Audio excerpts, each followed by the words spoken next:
Assalamualaikum, selamat datang kembali di Matematika Sederhana. Bagaimana kabarnya?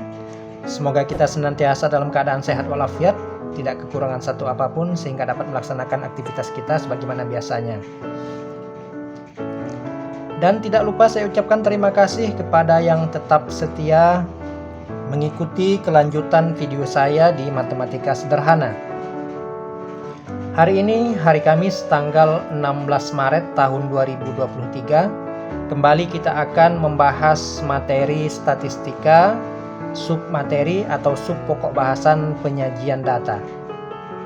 Yang pertama adalah penyajian data dengan daftar frekuensi. Bagian A, daftar frekuensi data tunggal. Contohnya adalah seperti berikut ini.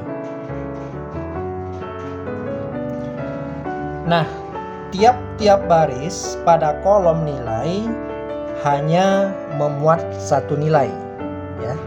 Itu untuk daftar frekuensi data tunggal. Hasil ulangan matematika sejumlah siswa sebagai berikut. Nah, dapat dilihat nilai-nilainya mulai dari 4, 5, 6, 7 sampai dengan 9. Buatlah daftar frekuensinya, kemudian berapa banyak siswa yang memperoleh nilai kurang dari 6. Perhatikan pada tabel, nilai 4 itu frekuensinya 4 sesuai dengan turusnya atau telinya, ya.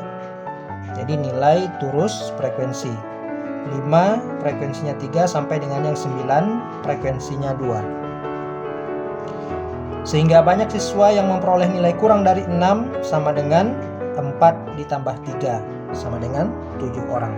Artinya siswa yang mendapat nilai 4 dan 5 kita totalkan. Contoh selanjutnya, misalnya seperti berikut ini.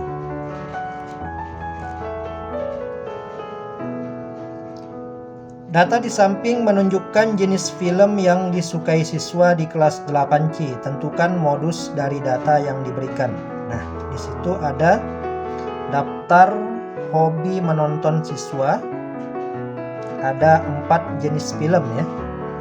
Action, komedi, drama, dan horor. Nah, sekarang kita rubah dulu. Dari daftar atas itu kita rubah dalam bentuk tabel daftar frekuensi data tunggal. Ini jenis film action, kita turus dulu, kita tally, kita cek satu-satu. Ada 5 frekuensinya, komedi 8, drama 4, dan horor ada 7 orang. Sehingga dapat kita simpulkan bahwa modusnya adalah jenis film komedi. Artinya lebih banyak siswa yang senang atau suka film komedi dibandingkan jenis film yang lain. Selanjutnya yang B adalah daftar frekuensi data berkelompok. Contohnya adalah seperti berikut ini. Nah, di situ tertulis bahwa data berikut adalah hasil pencatatan tinggi badan dari sekelompok anak dalam satuan sentimeter. Dapat dilihat di situ.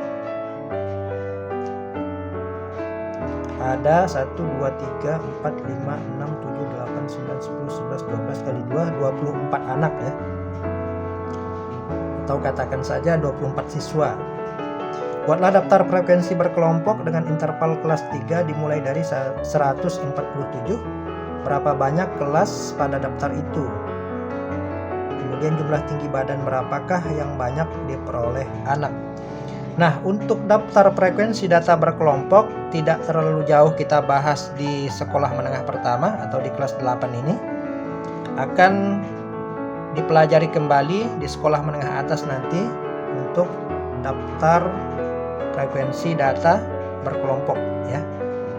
Ini adalah jenis tabel daftar atau data berdistribusi frekuensi.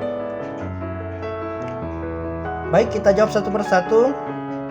Untuk jenis atau bentuk tabelnya, tinggi badan memiliki rentang atau interval 147 sampai 149, berarti 33 ya. Tadi diminta memuat 3 nilai. Dan yang terakhir 159 sampai 161 terbagi atas 1, 2, 3, 4, 5 macam interval. Dan yang paling banyak itu siswa berada pada ketinggian badan 156 sampai 158 sebanyak 7 frekuensinya. Kemudian berapa banyak kelas pada daftar itu? Nah, kelasnya itu tadi pembagian per barisnya. Ada 5 ya. Kemudian jumlah tinggi badan berapakah yang banyak diperoleh anak? Nah, itu sudah kita sebutkan tadi, 156 sampai 158 cm.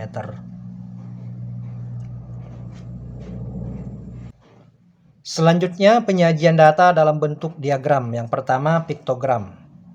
Contohnya adalah seperti berikut ini. Nah, piktogram adalah penyajian data dalam bentuk lukisan atau gambar atau lambang.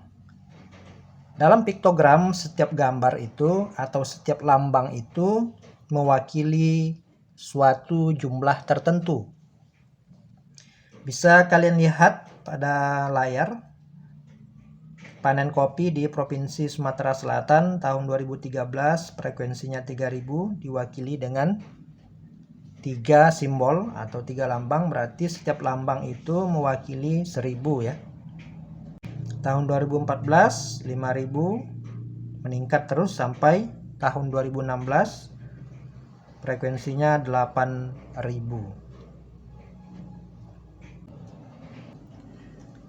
Selanjutnya bagian B, diagram batang. Contohnya adalah seperti berikut ini. Nah, diagram batang umumnya digunakan untuk menggambarkan perkembangan nilai dari suatu objek penelitian dalam kurun waktu tertentu. Dari suatu data yang diperoleh, itu dapat disusun dalam tabel distribusi frekuensi dan disajikan dalam bentuk diagram yang disebut histogram. Nah, jadi histogram ini khusus untuk tabel distribusi frekuensi ya, yang memiliki interval. Jika pada diagram batang gambar batang-batangnya terpisah, maka pada histogram gambar batang-batangnya berimpit. Nah, jelas di situ terlihat bahwa untuk nomor 1 diagram batangnya terpisah, kemudian histogram berimpit ya atau bertemu. Datanya sama, hanya penyajian datanya yang berbeda. Itu adalah hasil ulangan fisika dari 30 siswa. Diminta buat diagram batang, kemudian buat histogramnya.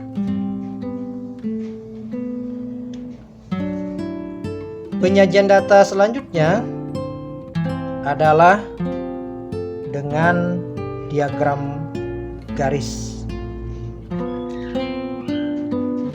Tapi sebelumnya kita akan perlihatkan kembali contoh dari diagram batang yang lain ya.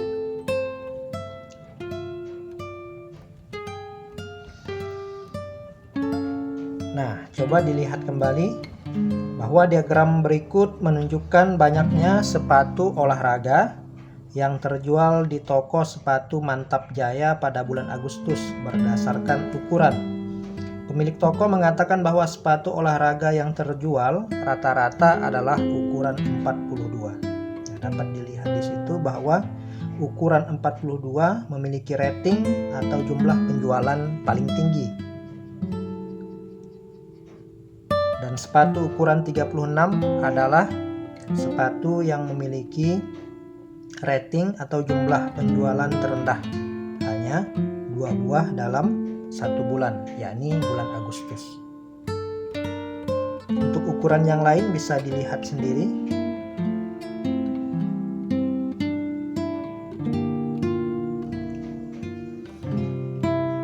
Yang selanjutnya, penyajian data dalam bentuk diagram garis.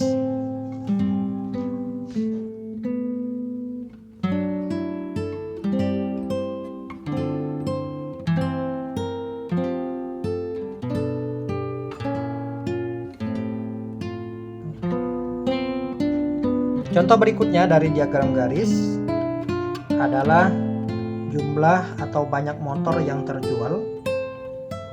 Tahun 2006 ada 10 ribuan yang terjual. Tahun 2007 12 ribuan. Sampai tahun 2011 itu ada 18 ribuan. Karena satuannya itu dikali 1000. Di bawahnya atau sumbu X itu tahun penjualannya. Sumbu Y atau sumbu tegaknya itu banyak motor yang terjual. Itu untuk diagram garis ya. Selanjutnya yang terakhir adalah diagram lingkaran. Bisa dilihat bersama-sama pada layar. Nah, pada diagram lingkaran keseluruhan data digambarkan dengan daerah lingkaran tentunya. Sedangkan bagian dari data digambarkan dengan menggunakan luas juring atau sektor lingkaran. Perhitungannya bisa dilihat di situ juga. Perbandingan antara per mata pelajaran dibandingkan dengan jumlah total siswa dikali besar sudut satu putaran penuh.